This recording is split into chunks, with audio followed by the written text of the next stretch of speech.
So anyway, welcome David to Mystery Money. My name's Nick. For my audience that's listening, if you want to just give an introduction of who you are, what you do, and we'll go from there. All right. Well, my name's David. I work with Skip for Skip, and we basically help companies get funded. And a lot of it's been EIDL based, but we're working on a whole bunch of other stuff.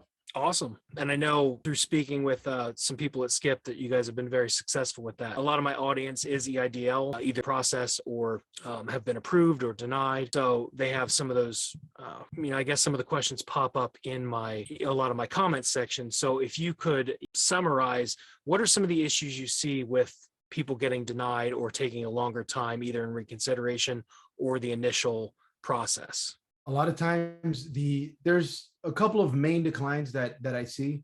The biggest one is unverifiable information, and then there's, for over 500,000, lack of repayment ability. So those are the two main declines. There's other smaller ones, but those cover like 80% plus of declines that we see. Unverifiable information, it could be a combination of different things. A lot of times it starts at the number one form the SBA asks for, which is that 4506T. If it's filled out incorrectly, that causes that decline many times. And sometimes I joke around, like, why are they asking so many times for this 4506T? Are they building like a tower to the moon with these things? Because, some people, they get them, they get asked for this thing 20, 30 times for the same exact form. Yeah, I know when that was, dealing with it, even with my process going through it, it was very similar. It was like they kept asking me for the same information. I'm like, though, you guys have a desktop folder, somewhere you save this stuff, So like reconsideration, are there any tips that you can provide to make the process go smoother? Yeah. So for every reconsideration that you do, you want to attack the problem head on. So if they say it's for, let's say, unable to verify your business or something like that, then you provide all the documents that you need to verify your business. If they're saying your credit score is too low, you show them that it's not too low, whether it's screenshots of your credit report plus authorization to repull your credit. So no matter what they deny you for, you have to attack it head on your reconsideration, or it'll just sit in a pile for months. So if it is that unverifiable information, right, can they ask, what are they looking for? Or is it just a blank, unverifiable information? Usually there's clues in the decline letters. So Okay. It'll say something like unverifiable information due to a IP or device being used for fraud or something like that. So most of the times the device itself hasn't been used for fraud or the IP, but sometimes people forget they have a VPN. So now they say, well, I used a VPN. Okay. Other time, but this is part of it, like an overall generic thing. Most of the times, something like ID front and back, articles of organization, certificate of good standing. There's several other documents, but if it's not the 4506T, you might as well just send that every time there's a reconsideration, no matter what the reason is for. That I just always recommend. Schedule of liabilities, that one, if it's been more than a few months, you haven't sent it in, might as well send another one of those. So those two are pretty much in every reconsideration. But they usually give hints or clues to what the reason is. If they don't give you really good hints, then ID front and back, voided check, 4506T at bare minimum, and then just a little blurb that says, I've been denied for unverifiable information.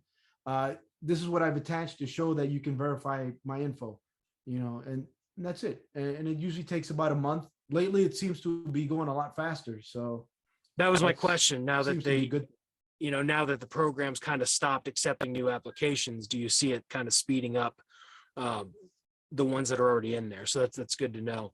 And now with that information, are they just replying back to the email, like the reconsideration at sba.gov, or directly to a loan officer, whoever reached out? The big problem is lack of communication. This is what everyone's problem's been. The SBA does not communicate very well. So you send your reconsideration, it sits in a pile for a couple weeks. Sometimes you get lucky, you'll get an email saying, we've received your reconsideration. It takes average wait time is 4 weeks, something like that. A lot of times you don't hear anything until either you're at a loan officer stage and they need more information from you, or you don't hear anything. Sometimes you just don't hear anything. It's the times where you do actually hear more often is when it's those loans over $500,000. When they're really double checking and verifying everything. All right. So out of the EIDL, what comes to mind as far as the best SBA programs out there that you're seeing that people can apply for outside of EIDL? Outside of EIDL, the 7A is the most common, and that one is probably what I'll say is the best because it has lower requirements than like a 504 or 8A program or anything else. So the 7A is just the one they have. There's a lot of different sections that 8A. They have like micro loans. They have just the regular 7As. They have and the micro loans. Those can be used for startups. So that's a good one. They have different versions of the 7A. It's the terms aren't as good as the 504, but you can use it for working capital, which is what most companies take out loans for, is the working capital. So as far as Skip goes, how can you help a business that's either starting up or wants to seek out a loan like that? What are the kind of services that you offer through your platform?